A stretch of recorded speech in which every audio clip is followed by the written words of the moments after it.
também. Hoje foi um dia que eu me perguntei sobre isso, sabe? Hoje foi um dia que eu me perguntei sobre isso, porque eu tive numa entrevista da FAAP com o Estadão, e eu tô ali todo dadivoso, eu sou um cara, vou fazer 65 anos de idade, tô a fim de, sabe, de conciliar o Brasil, não tô a fim de discutir problema, resolver problema, não tô a fim de uma conversa dessa aqui me dá um prazer imenso. Aí o repórter diz assim, você tenha criticado o Lula, mas ultimamente você deu-se agora de repetidos elogios ao Bolsonaro. Aí o cara, por educação, tem que esperar a pessoa acabar de falar e perguntar, mas dessa vez, meu irmão, me perdoe, mas você está mentindo. Eu nunca vi como é que um jornalista vai entrevistar um candidato a presidente da República e manda uma dessa? Um repórter do Estadão. Eu, se fosse editor do Estadão, ele estava demitido. Sabe o que ele foi fazer lá? O serviço sujo do gabinete de ódio do Lula e do PT. Aí eu disse, qual foi o elogio que eu fiz do Bolsonaro, que eu considero um bandido, etc, etc. Ele disse, você elogiou a atitude dele contra o PCC. Sabe o que eu disse? Caralho. 3 anos atrás, o Bolsonaro fez o que eu dizia que ia fazer como candidato e que qualquer um tinha que ter feito se não fosse a sujeira dos acordos por trás dos panos, dos políticos com os bandidos. Tem petista aqui de São Paulo enrolado com crime organizado, petista de alta graduação aqui em São Paulo, certo? Eu sei quem são, tá certo? Pois bem, eu dizia, o Brasil tem que pegar a cabeça do crime organizado e isolar. E cortar a comunicação, porque aí eu começo a quebrar a cabeça do comando interna, e tal. Pra ver quem tá na hierarquia. Aí o Bolsonaro assumiu com 3 ou 4 meses, fez. O que eu deveria dizer? Uma proposta que eu fiz. Eu dizia, e aí, imediatamente, caíram os homicídios. Bastante. Aí o que eu faço? Eu tinha um negócio chamado Observatório Trabalhista. Eu pego imunização, despencou, não sei o quê, educação, caiu o investimento e tal. Os homicídios caíram. Isso que o Picareta disse que eu tinha chamado um elogio atual, o Bolsonaro. Porque eu constatei que o Bolsonaro... Não, eles querem que você só fale mal dele e não reconheça as coisas que ele fez Mas isso certo. É picaretagem. É muito desonestidade. grave. Que um petista pilantra, como infelizmente o PT, virou uma organização criminosa. Tem exceções? Tem, mas virou uma organização criminosa. Não vou discordar. Não, eu sei, porque eu conheço eles todos de perto. Pô. Toda a cúpula do PT está enrolada em roubalheira. Toda, sem faltar nenhum a cúpula. Todos, sem exceção de nenhum. A Gleisi, não sei o quê, todos estão pilantra. Todos bandidos. E o Lula é o chefe da quadrilha. Eu sei o que eu estou dizendo. Eu vi o Lula se corrompendo. Sim, ele foi preso, né? Não, mas tudo bem, o Sérgio Moro trocou os pés pela mão, mas devolveram 16 bilhões de reais. Aí não dá para esconder, irmão. Aí dizer que foi inocentado é mentira. É mentira, e os caras estão nessa. Tipo, o Sérgio Moro errou na errou forma tudo. como que ele E fez. eu disse antes, tá? Avisei antes que o Sérgio Moro estava semeando nulidade, que o que ele ia garantir mesmo era a impunidade do que aconteceu. Sim, mas ele pegou a massa do bolo e fez um bolo ruim. É isso. Mas tinha massa no bolo. Ora, tinha mas coisa. roubalheira, meu irmão, generalizada. E o problema é que o Lula não aprendeu nada. Sabe com quem que o Lula está hoje na Bahia? Gedel Vieira Lima. Entra aí no Google, aquela fotografia chocante para um povo pobre, sofrido e faminto como o nosso, 51 milhões de reais em mala, meu irmão. Em mala. Estava lá, o Lula deu o Ministério da Integração e a Dilma deu a vice-presidência da Caixa Econômica. Sabe com quem que o Lula está hoje na Bahia? Com Gedel Vieira Lima. Sabe qual é a entrevista do jornal à tarde de anteontem? Gedel Vieira Lima defende voto útil e ataca Ciro Gomes. Viva eu! Mas, ataca mais, Gedel.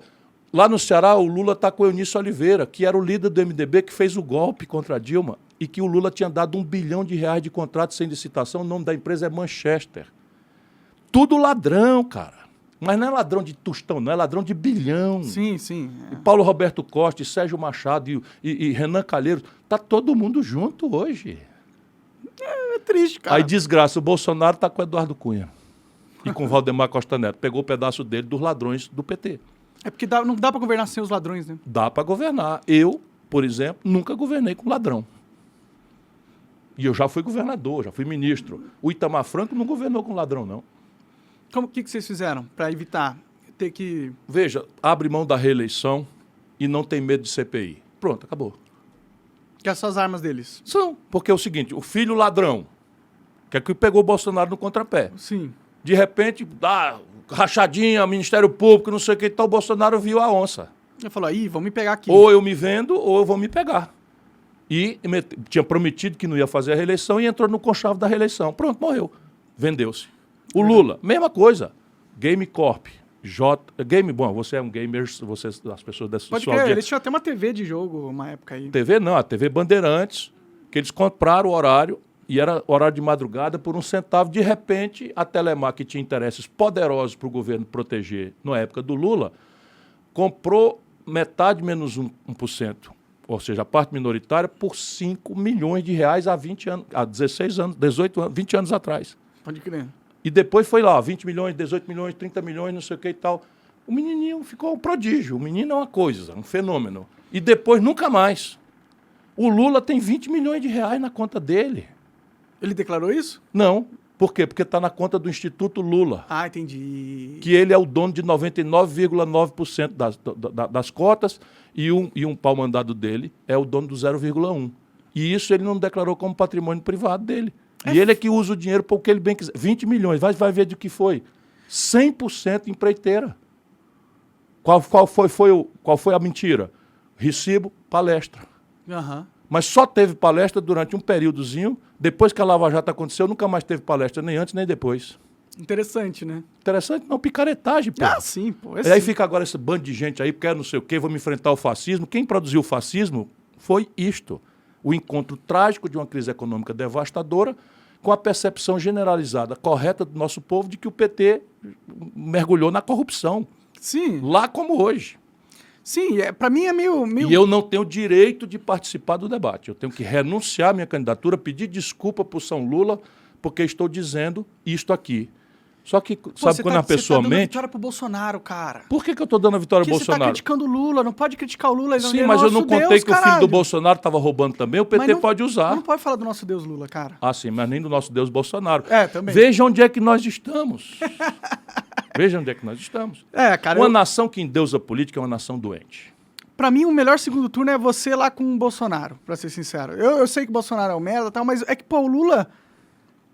Pra mim parece muito absurdo uma sociedade que aceita ter um presidente que estava envolvido no maior esquema de corrupção da história do planeta, talvez. Parece assim, tipo, que a gente tá vendo um filme de terror... Meu irmão, O Bolsonaro- se o Brasil elege um cara desse, sem nem sequer obrigá-lo a se explicar, nós não teremos mais nem a menor moral nessa geração para ensinar para a juventude, para os nossos filhos, para os nossos netos, que o crime não compensa. É verdade. Nós estaremos ensinando para todo mundo que o crime compensa.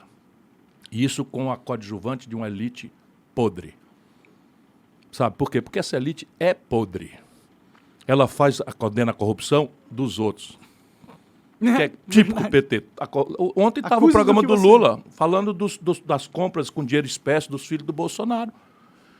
Assim, na cara lisa. Os filhos do Bolsonaro compraram não sei o quê com dinheiro em espécie e tal. Isso é um constrangimento absurdo. Mas, porra, o cara tá falando do outro, nem lembra que o filho dele é um milionário E que você roubou o país inteiro. que assaltou para valer, caiu de boca, sabe? É um negócio chocante. Eu me compenso porque eu tô lutando. Você acaba de assistir um corte do Monarch Talks. Agradeço demais, mas se você quiser ver o vídeo na íntegra e acompanhar ao vivo todas as transmissões, você tem que ir lá no rumble.com/monarch para não perder nada. Segue a gente lá.